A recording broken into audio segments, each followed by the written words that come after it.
Mr. Pattison, thank you so much for joining me here. I know that our sign company owners in the audience are going to be thrilled to hear your wisdom and your thoughts about what's made you successful in the sign business. And I'm looking forward to asking you a few questions to share with our audience. I believe it was in the late 60s that you purchased, was it Neon Products? We purchased Neon Products. We got control of the company in the late 60s, 1967. And you continued on with a series of acquisitions that has resulted in the Sign Group now being the second largest sign company in North America. Well, that's what I've been told. Well, what is the first largest then? I don't know. You didn't have any background when you did that, did you? Oh, heck no. No, well, I did. I had I worked for a General Motors dealer here,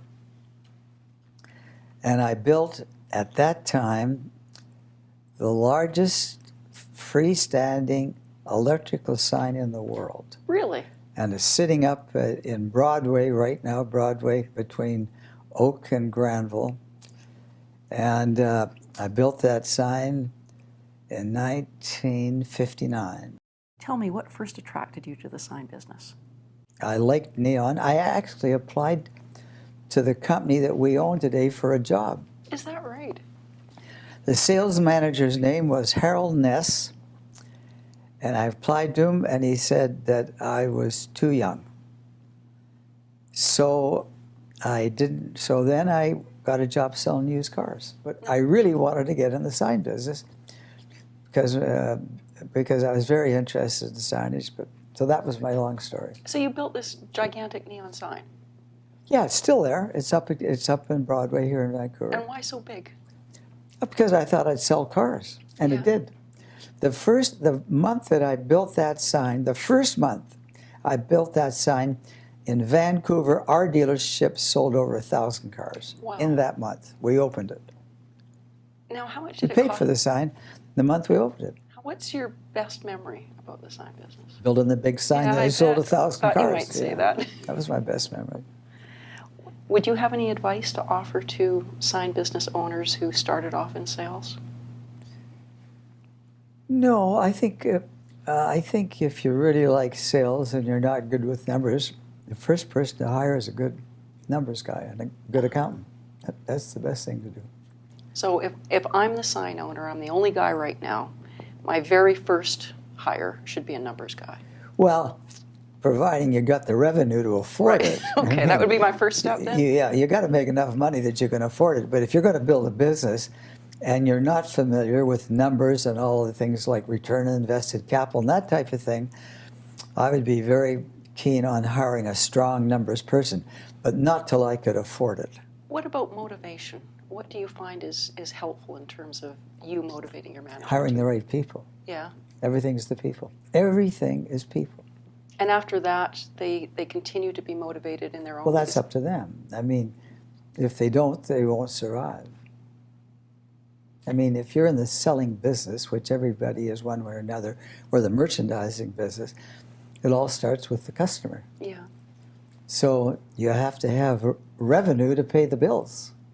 Everybody's different. You know, a lot of very successful people have been successful through being very, very smart with the numbers. But they obviously have the ability to hire good salespeople.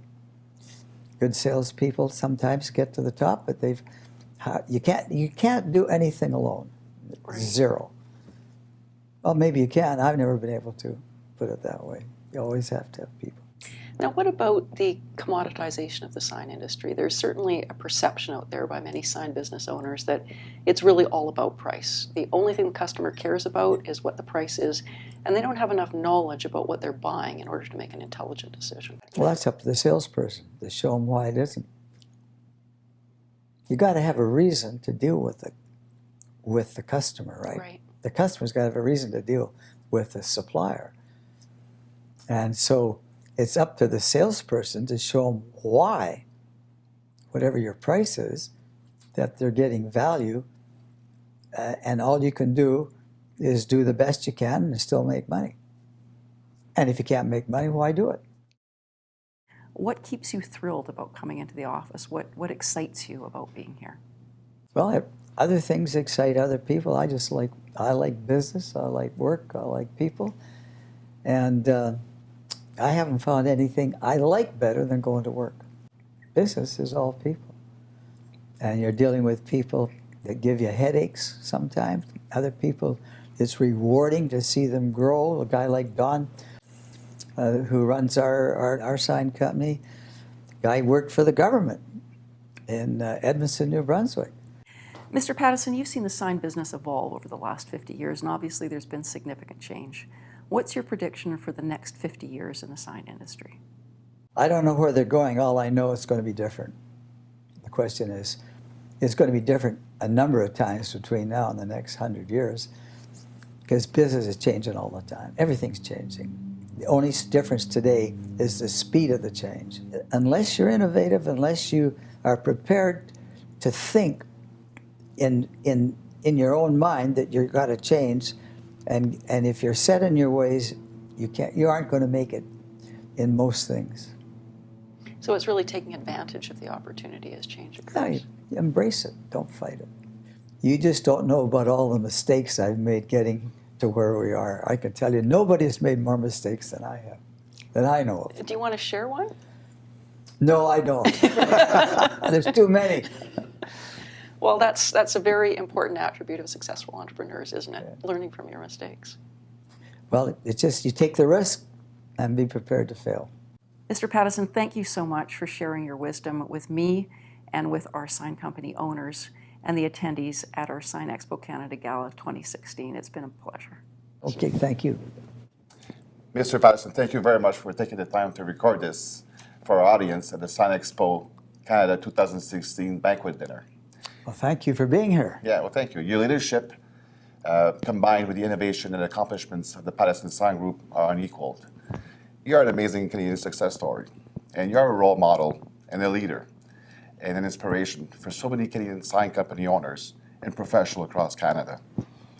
On behalf of the Sign Association of Canada, I'd like to present to you the award for lifetime contribution to the Canadian sign industry. Mr. Pattison, congratulations and thank you. Well, thank you very, very much.